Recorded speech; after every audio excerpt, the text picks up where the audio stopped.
Good morning student.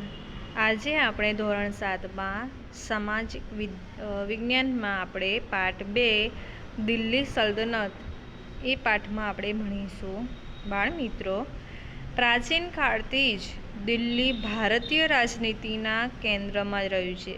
એટલે કે અત્યારે જેમ ભારત આખા દેશનું સંચાલન દિલ્હી કેન્દ્ર સ્થાનથી થાય છે, એવી જ રીતે પ્રાચીન સમયથી પણ દિલ્હી એ રાજનીતિના કેન્દ્રમાં જ રહ્યું હતું. 12મી સદીમાં તોમર અને ચૌહાણ રાજપૂતોના સમયમાં દિલ્હી એ વેપાર વાણિજ્યનું મહત્ત્વનું કેન્દ્ર હતું. એટલે કે પ્રાચીન સમયથી અને ખાસ કરીને તોમર અને ચૌહાણ રાજપૂતોનો જે સમય હતો, એ સમયમાં જે વેપાર અને વાણિજ્ય થતું હતું એમાં મોખરામાં એટલે કેન્દ્રમાં દિલ્હી ગણાતું હતું. 13મી સદીની શરૂઆતમાં દિલ્હી સલ્તનતની સ્થાપના થઈ હતી. એટલે કે 13મી જે સદી હતી એની જે શરૂઆત થઈ હતી ત્યારે દિલ્હી સલ્તનતની સ્થાપના થઈ હતી. ઈસવીસન 1206થી ઈસવીસન 1526 દરમિયાન ઉત્તર ભારતના વિશાળ વિસ્તાર ઉપર શાસન કરનાર શાસકોને સુલતાન અને શાસનકાળને દિલ્હી સલ્તનત તરીકે ઓળખવામાં આવે છે. એટલે કે ઈસવીસન 1206થી ઈસવીસન 1526 દરમિયાન ઉત્તર ભારતનો જે વિશાળ વિસ્તાર છે એની ઉપર જે શાસન કરતા હતા એવા શાસકોને સુલતાન કહેવામાં આવતું હતું અને એ શાસનકાળને દિલ્હી સલ્તનત તરીકે ઓળખવામાં આવતું હતું. આ શાસકો મૂળભૂત રીતે એટલે કે ક્યાંથી આવ્યા હતા, ક્યાંના હતા, તો એ તુર્ક અને અફઘાનિસ્તાનના હતા. આ 350 વર્ષ દરમિયાન દિલ્હી સલ્તનતમાં કુલ 5 વંશોએ સત્તા ભોગવી હતી. એટલે કે આ જે સલ્તનતની સત્તા હતી એમાં 5 વંશોએ સત્તા ભોગવી હતી. તો એમાં કયા કયા વંશો હતા? તો પહેલાં ગુલામ વંશ, ખલજી વંશ, તુગલક વંશ અને સૈયદ વંશ અને લોધી વંશ. આ 5 વંશોએ દિલ્હી સલ્તનતમાં શાસન કર્યું હતું. દિલ્હી સલ્તનતની સાથે આપણે આ પાઠમાં વિજયનગર અને બહમની સામ્રાજ્યનો પણ અભ્યાસ કરવાનો છે. એટલે કે દિલ્હી સલ્તનત એ ઉત્તર ભારતમાં એનું શાસન ચાલતું હતું, જ્યારે વિજયનગર અને બહમ એ દક્ષિણ ભારતમાં એનું શાસન એ જ સમયમાં એનું શાસન ચાલતું હતું. તો દિલ્હી સલ્તનતના શાસકો, તો એમાં પ્રથમ વંશ છે ગુલામ વંશ. એમનો સમય છે ઈસવીસન 1206થી ઈસવીસન 1290 સુધીનો હતો. ઈસવીસન 1192માં તરાઈના બીજા વિશ્વયુદ્ધમાં શિહાબુદ્દીન ગોરીએ પૃથ્વીરાજ ચૌહાણની સામે નિર્ણાયક વિજય મેળવી દિલ્હીમાં સલ્તનતની સત્તાનો પાયો નાખ્યો હતો. એટલે કે અંતિમ યુદ્ધ પૃથ્વીરાજ ચૌહાણ સાથે થયું હતું શાહબુદ્દીન ગોરીનો, અને એમાં શાહબુદ્દીન ગોરીએ પૃથ્વીરાજને હાર આપી હતી અને પછી શાહબુદ્દીન ગોરીએ સલ્તનતની સત્તાનો પાયો નાખ્યો હતો. મોહમ્મદ ગોરીના ગુલામ તરીકે ઓળખાતા કુતુબુદ્દીન ઐબક મામલુક વંશનો હતો. એટલે કુતુબુદ્દીન ઐબક એ મામલુક વંશનો હતો. માત્ર 5 વર્ષના તેના શાસનકાળમાં તેણે સલ્તનત સત્તાને જાળવી રાખવાનો પ્રયત્ન કર્યો હતો. એટલે કે શાહબુદ્દીન ગોરીએ માત્ર દિલ્હી પર 5 વર્ષ સુધી જ એણે શાસન કર્યું હતું અને તેની સત્તાને જાળવી રાખી હતી. ઈસવીસન 1210માં પોલો રમતા થોડા ઘોડા પરથી પડી જવાના કારણે તેનું મૃત્યુ થયું હતું. અને એના પછી કુતુબુદ્દીન ઐબક ગુલામ હતો અને એનો જમાઈ ઇલ્તુત્મિશ ગાદી આવ્યો હતો. એટલે કે પહેલાં શાહબુદ્દીન ગોરીના અવસાન બાદ કુતુબુદ્દીન ઐબક આવ્યો હતો અને પછી કુતુબુદ્દીન ઐબકના અવસાન પછી એનો જમાઈ ઇલ્તુત્મિશ ગાદીએ આવ્યો હતો. અને આ બંને સલ્તનતની સત્તાને સર્વોપરી બનાવવા માટે ચેહલગાન એટલે કે 4 ગાનની સ્થાપના કરી હતી. એટલે કે 40 તુર્ક અમીરોના દળની રચના કરી હતી. ચેહલગાન એટલે કે 40 તુર્ક અમીરોનું દળ હતું, એની એમણે રચના બનાવી હતી. અને પછી તેણે રાજધાનીનું સ્થળાંતર લાહોરથી દિલ્હી કર્યું હતું. ઇલ્તુત્મિશને ગુલામ વંશનો શાસક સ્થાપક ગણવામાં આવે છે. પોતાના એક પણ પુત્રને સુલતાન બનાવવા યોગ્ય ન સમજતા ઇલ્તુત્મિશે પોતાની કાબેલ પુત્રી રઝિયાને પોતાની ઉત્તરાધિકારી તરીકે જાહેર કરી દીધી હતી. એટલે કે ઇલ્તુત્મિશે પોતાના જેટલા પણ પુત્રો હતા એને રાજ્યને યોગ્ય ગણતો હતો નહીં. તો પછી એની જે પુત્રી હતી જે શસ્ત્ર અને શાસ્ત્રમાં ખૂબ જ પારંગત હતી, રાજનીતિમાં પણ પારંગત હતી, અને એટલા માટે તેને રઝિયાને પોતાની ઉત્તરાધિકારી તરીકે નિમી દીધી હતી. ઇલ્તુત્મિશના અવસાન બાદ થોડા સમય બાદ તેની પુત્રી રઝિયા એ સુલતાના દિલ્હીની ગાદી પર આવી હતી, જે દિલ્હીની ગાદીએ આવનાર પ્રથમ મહિલા શાસક હતી. તે જ સમયના ઇતિહાસકાર મિન્હાજ એ સિરાજે પણ સ્વીકારે છે કે રઝિયા સુલતાના તેના બધા જ ભાઈઓમાં સૌથી વધુ કાબેલ અને સક્ષમ હતી. આમ છતાં એક મહિલા શાસનકર્તા તરીકે માન્યતા મળવી મુશ્કેલ હતી. એટલે કે અત્યારે કેવું આપણે કોઈ સ્ત્રી આગળ વધે તો બધા ઈર્ષ્યા કરે છે કે ભાઈ પુરુષ વર્ગથી સ્ત્રી આગળ જવી જોઈએ નહીં. બસ પ્રાચીન સમયમાં પણ એવું જ ચાલતું હતું કે મહિલા આપણી પર શાસન કરે એ લોકો માની શકતા નહોતા, અને પછી દરબારીઓ પણ તેને સ્વાતંત્ર્ય શાસક તરીકે સ્વીકારવા રાજી નહોતા. અમીરોની સત્તા લાલસા અને સતત ચાલતા વિદ્રોહને તેના શાસનનો અંત આવ્યો હતો. એટલે કે જે અમીરો હતા, જે ઇલ્તુત્મિશે દળ બનાવ્યું હતું, એ લોકોને એમ થયું કે ભાઈ હવે આપણે આ સ્ત્રી જાતથી શું શાસન કરવાની, એટલે કે પછી આપણે આ શાસન કરીએ. એટલે કે એવી સત્તા લાલસા હતી, અને એ લાલસામાં જે વિદ્રોહો થતા હતા એ વિદ્રોહોના કારણે રઝિયા સુલતાનનું જે શાસન હતું એનો અંત આવ્યો હતો. અને પછી તેના અવસાન પછી 6 વર્ષ સુધી રાજ્યમાં અંધાધૂંધી ચાલે. એટલે કોઈ રાજા હતો નહીં, કોઈ સુલતાન હતો નહીં. એટલે અમીરોએ ઇલ્તુત્મિશના પુત્ર નાસરુદ્દીનને દિલ્હીની ગાદીએ બેસાડ્યો હતો. એટલે કે રઝિયા સુલતાનનો જે ભાઈ હતો અને ઇલ્તુત્મિશનો પુત્ર નાસરુદ્દીન એને ગાદીએ બેસાડ્યો હતો. 21 વર્ષના તેના શાસનકાળ બાદ તેનું અવસાન થતાં ગિયાસુદ્દીન બલબન ગાદીએ આવ્યો હતો. તેણે ચેહલગાન દળનો નાશ કરી શાસનતંત્ર પરથી અમીરોની પકડ હળવી કરી હતી. એટલે કે ચેહલગાન એટલે કે ચેહલગાન દળનો નાશ કરી નાખ્યો હતો, કેમ કે એ સમયે અમીરો પોતે શાસન સત્તામાં રાજનીતિમાં દખલગીરી વધારે પડતી કરતા હતા, અને એટલા માટે ગિયાસુદ્દીન બલબને આ અમીરોની પકડને હળવી, એટલે કે અમીરોને દખલબાજી કરવા માટે મનાઈ કરી હતી, એમને ઢીલાસ આપી હતી. તેણે રાજાનું સ્થાન વધુ મજબૂત બનાવ્યો. બલબન સાહિત્ય અને કલાનો પોષક પણ હતો. 22 વર્ષના તેના શાસનના થોડા સમય બાદ દિલ્હી સલ્તનત પર ખલજી વંશની સ્થાપના થઈ.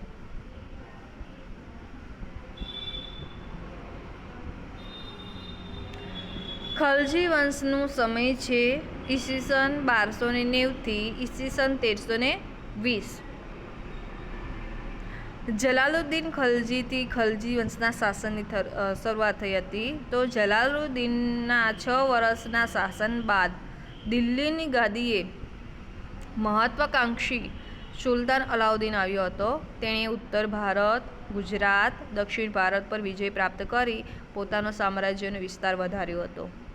દિલ્હીમાં સ્થાયી સેનાની શરૂઆત કરી હતી, અને પછી દિલ્હી તો એ વખતે રાજધાની હતી, એટલે પછી અને રાજનીતિનું કેન્દ્ર હતું, એટલે પોતાની સત્તા ત્યાં પોતાની સેનાની ત્યાં સ્થાયી કરી હતી.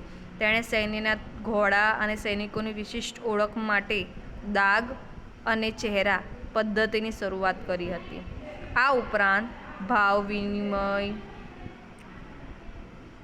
ભાવ નિયમન, બજાર નિયંત્રણ, સંગ્રહખોરી નિયમન જેવા વહીવટી સુધારા પણ કર્યા હતા. અલાઉદ્દીન ખલજીના અવસાન બાદ રાજ્યમાં અંધાધૂંધીનું વાતાવરણ ફેલાયું. એટલે કે સુલતાન ન હોવાને કારણે સુલતાન કોણ બને, રાજનીતિ કોણ કરે, રાજ્યનો વહીવટ કોણ કરે, એની અંધાધૂંધી સંઘર્ષો અંદર ચાલતા હતા. ખલજી રાજવંશનો અંત આણી દિલ્હીની ગાદીએ તુગલક શાસનની શરૂઆત કરનાર ગિયાસુદ્દીન તુગલક હતો. એટલે કે ખલજી વંશનો અંત આવ્યો તો એ વખતે દિલ્હીની ગાદીએ તુગલક શાસનની શરૂઆત કરી હતી, અને એનો સ્થાપક હતો ગિયાસુદ્દીન તુગલક. હવે થોડું જાણવા જેવું એ છે કે અલાઉદ્દીન ખલજીના સમયમાં પ્રસિદ્ધ કવિ અમીર ખુસરો થયા હતા, જેમણે કિરાતુલ સદાયન, આશિકા નુહ વગેરે જેવી પ્રસિદ્ધ સાહિત્ય કૃતિઓની રચના કરી હતી. બાળ મિત્રો, આપણે તુગલક વંશ વિશે જોઈએ તો ઈસવીસન 1320થી માંડી એમનો સમય છે અને ક્યાં સુધી કર્યું હતું તો ઈસવીસન 1414 સુધી એમનું શાસન ચાલ્યું હતું. તુગલક વંશ દરમિયાન મુહમ્મદ બિન તુગલકે એક પ્રતિભાવંત સુલતાન હતો, જેણે તેના પોતાના સમયમાં કેટલીક યોજનાઓ અમલમાં મૂકી હતી, જે પ્રજાને ધ્યાનમાં રાખીને કરી હતી. જેમાં પ્રથમ નિર્ણય હતો કે દિલ્હીથી દૌલતાબાદ રાજધાનીનું સ્થળાંતર, એટલે કે જે દિલ્હી રાજધાની હતી કે ત્યાંથી માંડીને દૌલતાબાદ તેનું સ્થળાંતર કર્યું હતું. પ્રત્યેક મુદ્રા પ્રયોગ વગેરે જેવી યોજનાઓ સમાવેશ થયું હતું અને એ સમયે મુદ્રાનો પ્રયોગ પણ કરવામાં આવ્યો હતો. પરંતુ મોટાભાગની યોજનાઓમાં વ્યવહારિકતાનો અભાવ તેમજ તબક્કાવાર અને આયોજનબદ્ધ અમલીકરણના અભાવને કારણે નિષ્ફળ ગઈ હતી. એટલે જેટલી પણ યોજનાઓ હતી એ યોજનાઓમાં વ્યવહાર રીતે એટલે કે કોઈ અંદર ચલાવી લેતું નહોતું. તબક્કાવાર એટલે કે કોના પછી કઈ રીતે યોજના અમલમાં મૂકવી એમનું પણ કોઈ આયોજન હતું નહીં અને એના કારણે આ યોજનાઓ બધી નિષ્ફળ ગઈ હતી. તેથી ઇતિહાસમાં આ યોજનાઓ તરંગી યોજનાઓ તરીકે સ્થાન પામી હતી. મુહમ્મદ તુગલકના સમયમાં આફ્રિકન મુસાફિર આવ્યા હતા. એમનું નામ છે ઇબ્ન બતુતા, જે ભારતની મુલાકાતે આવેલા. મુહમ્મદ તુગલક બાદ તેનો જે પિતરાઈ ભાઈ હતો ફિરાદ શાહ તુગલક એ ગાદી આવ્યો હતો. એ સમયે ફિરોઝ શાહ તુગલકના અવસાન બાદ તૈમૂર લંગે દિલ્હી પર આક્રમણ કર્યું અને એનો સમય છે ઈસવીસન 1398થી માંડીને 99, જેથી સત્તાના પાયા હચમચી ગયા હતા અને તુગલક સત્તા મર્યાદિત બની ગઈ, એટલે ત્યાં સુધીની સીમિત રહી હતી. એમણે કોઈ વિસ્તાર વધાર્યો નહોતો. હવે આવે છે એના પછી સૈયદ વંશ. તો ઈસવીસન 1414થી માંડીને ઈસવીસન 1451 અને એના પછી છે લોધી વંશ. તો ઈસવીસન 1451થી માંડીને ઈસવીસન 1526 સુધી આ બંને વંશોની સ્થાપના અને શાસન હતું. તો તુગલક વંશના શાસનના અંત બાદ ખિઝ્ર ખાએ સૈયદ વંશની સ્થાપના કરી હતી. સૈયદ વંશ બાદ બહલોલ લોધીએ લોધી વંશની સ્થાપના કરી હતી. બહલોલ લોધી એ સલ્તનતનો પ્રથમ અફઘાન શાસક હતો. લોધી વંશનો અંતિમ બાદશાહ ઇબ્રાહિમ લોધી હતો. તેણે ઈસવીસન 1526માં બાબર સામે પાણીપતનું પ્રથમ યુદ્ધ કર્યું હતું અને એમાં લોધીનો પરાજય થયો હતો અને સલ્તનતનો અંત આવ્યો અને પછી મુગલ શાસનની શરૂઆત થઈ હતી. બાળ મિત્રો, આ જે સલ્તનત વંશના જે પણ શાસકો હતા એ શાસકો દરમિયાન એ વખતે એમની રાજ્ય વ્યવસ્થા કેવી હતી તો એનું થોડી આપણે માહિતી મેળવીએ. તો ઈસવીસન 1300ની સદીમાં સ્થપાયેલ જે દિલ્હી સલ્તનત હતું, જે ભારતમાં રાજ્ય શાસનની વ્યવસ્થાની દૃષ્ટિએ ખૂબ જ વિશિષ્ટ પ્રકારનું હતું. દિલ્હી સલ્તનતના શાસન એ કેન્દ્રમાં સુલતાન ગણાતો હતો. સુલતાનની સત્તા એ બધાથી ઊંચી એટલે કે સર્વોપરી ગણાતી હતી, જે સર્વોચ્ચ સેનાપતિ, કારોબારીનો સર્વોચ્ચ વડો અને સર્વોપરી ન્યાયાધીશ પણ હતો. એટલે ક્યાંય પણ યુદ્ધ કરવા જવું હતું તો યુદ્ધમાં સૌથી મોટો જો સેનાપતિ ગણાય તો એ સુલતાન હતો. કારોબારીમાં એટલે કોઈ નાણાં વિષયક કે મંત્રીમંડળમાં પણ કોઈ જો વડો હોય તો એ પણ સુલતાન જ હતો. ન્યાય આપવાનો હોય, કોઈ સુલેહ સૂચન કરવાનું હોય તો એમાં પણ સુલતાન જ સર્વોચ્ચ ગણાતો હતો.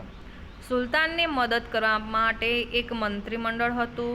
મંત્રીમંડળના મંત્રીઓ અને અધિકારીઓની નિમણૂક એ સુલતાન પોતે જ કરતો હતો.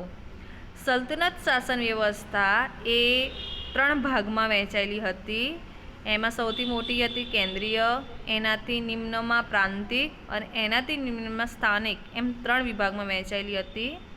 બાળ મિત્રો, આપણે કેન્દ્રીય શાસન વિશે જોઈએ.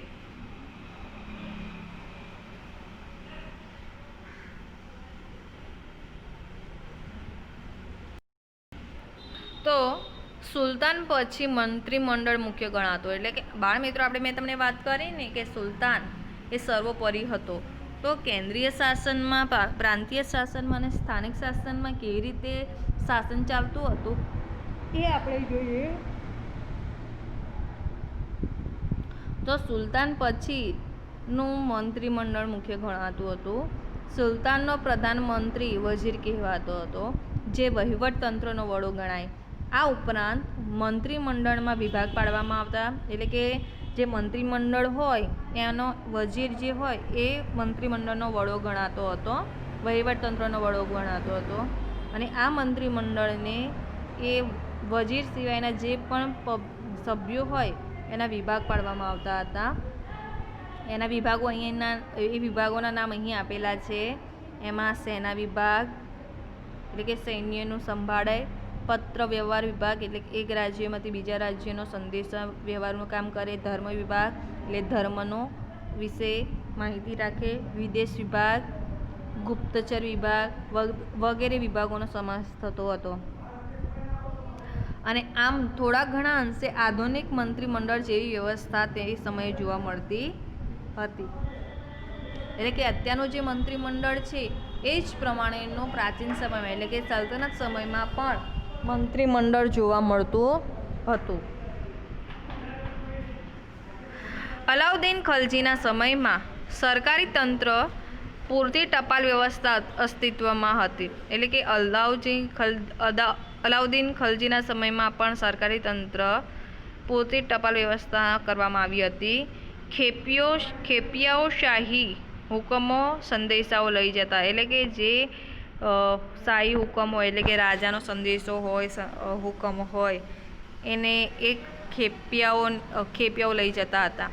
રાજ્યના મહત્ત્વના મથકે ખેપિયાઓ મળતા. એટલે કે કંઈ ગુપ્ત મથક હોય ત્યાં એ મળતા હતા. અને આ રીતે અત્યારની ટપાલ વ્યવસ્થાની પ્રારંભિક આવૃત્તિ તેને કહી શકાય. એટલે કે અત્યારની જે ટપાલ વ્યવસ્થા છે એ આપણા પ્રાચીન સમયમાં જ થયેલી હતી. હવે આવે છે કેન્દ્રીય શાસન પછીનું પ્રાંતિક શાસન. તો સલ્તનત કાળમાં પ્રાંતને જાગીરમાં વહેંચવામાં આવ્યું હતું, જેને ઇક્તા કહેવામાં આવતું હતું. પ્રાંતીય એટલે કે રાજ્યો અને પ્રાંતને જાગીરમાં વહેંચવામાં આવ્યું હતું, એટલે કે અલગ ભાગમાં વહેંચવામાં આવ્યું હતું. ઇક્તાનો વડો ઇક્તેદાર અથવા તો મુક્તિ કહેવાતો હતો, જે પ્રાંતની કારોબારી અને ન્યાયતંત્રનો વડો હતો.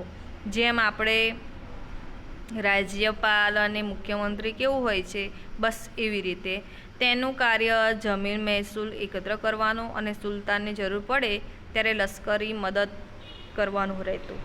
જો કે અલાઉદ્દીન ખલજી અને મુહમ્મદ તુગલકના સમયમાં કેન્દ્રીય સેનાને મહત્ત્વ આપી ઇક્તેદારો પર નિયંત્રણ સ્થાપવામાં આવ્યું. એટલે કે જ્યારે પણ સૈન્યની જરૂર પડે તો કેન્દ્ર સ્થાનમાં જે પણ સૈન્ય હોય એની જ મદદ લેવાતી હતી. પ્રાંતીય સૈન્યની મદદ લેવામાં આવતી નહોતી. અને આમ પ્રાંતીય સેનાઓ પર નિયંત્રણ રાખવામાં આવેલું હતું. સ્થાનિક શાસનની વાત કરીએ તો પ્રાંત પછીના એકમને જિલ્લા એટલે કે જિલ્લા અને તાલુકામાં વહેંચવામાં આવતું હતું, જેને અનુક્રમે શીખ અને પરગણા કહેવામાં આવતું. જિલ્લા એટલે શીખ અને તાલુકા એટલે પરગણા. ગામનો વહીવટ મુખી કે મુકદ્દમ કરતો હતો અને તેને પરવારી અને કારકુન મદદ કરતા હતા. એટલે કે ગામનો જે વહીવટ કરવામાં આવતું હતું એને એ વહીવટ કરવામાં પરવારી અને કારકુન મદદ કરતા હતા. બાળ મિત્રો, પાઠ આપણો અહીં આપણે રાખીએ છીએ. જે મેં આજે તમને ચલાવ્યું છે એનું હોમવર્ક હું તમને ફોટો પાડીને મોકલી દઈશ, જે તમારે નોટબુકમાં એના જવાબો જે છે એ તમારે નોટબુકમાં લખવાના રહેશે, એના પ્રશ્નોના જવાબ. અને આગળનું આપણે આગળના તાસમાં ભણીશું.